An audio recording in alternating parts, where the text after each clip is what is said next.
Academic students, I am Shkil Ahmed, and today's history topic is the Amritsar Massacre 1919.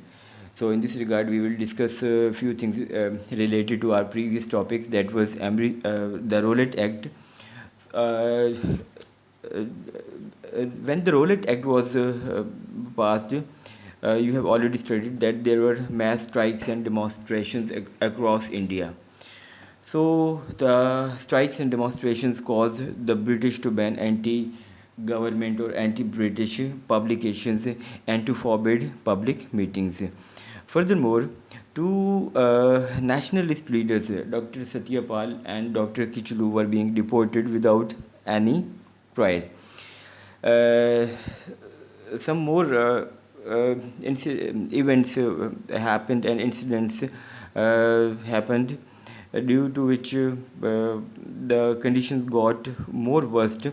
For example, on 10th April, rioting started in the city of Amritsar, uh, and two banks were being attacked and looted out. Further, five Europeans were also killed in the same situation.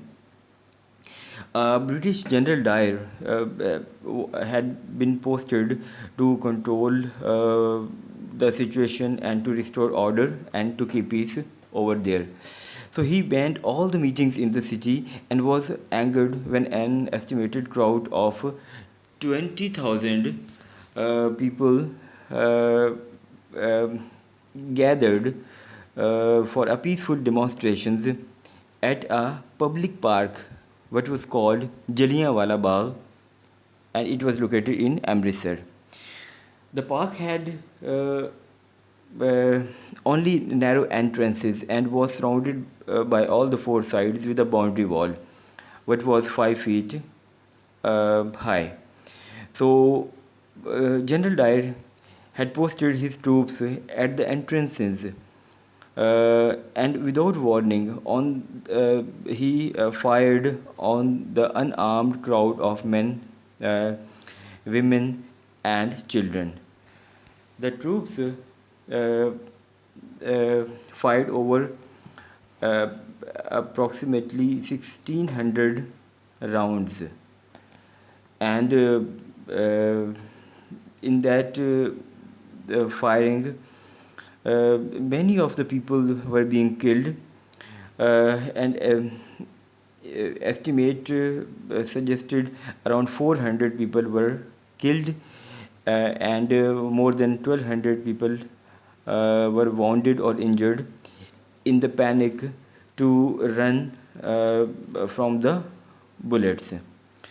So, General Dyer stated that he had fired on the crowd in the park to make the people uh, uh, obeyed the government orders.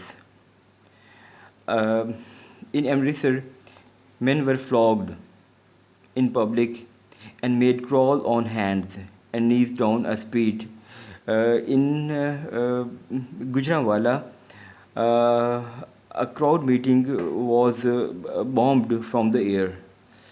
So there were so many tyrannical measures were being taken by the British, like the numerous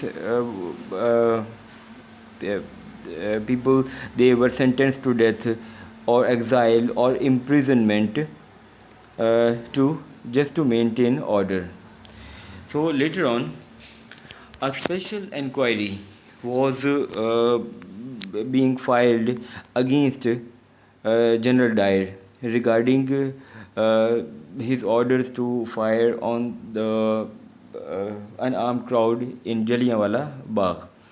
So that committee, that inquiry committee was called the Hunter Committee, and it was set up in England to investigate what General Dyer had done in Amritsar. So, as a result of its findings, Dyer was removed from his services, but he received no further punishment.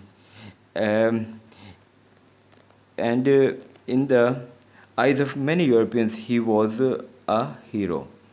Anyway, the Amritsar massacre and all the associated measures taken by the British government to restore peace and to press the people of India created more resentment in India, and a lot of question marks arose uh, on the working of and the credibility of the British government.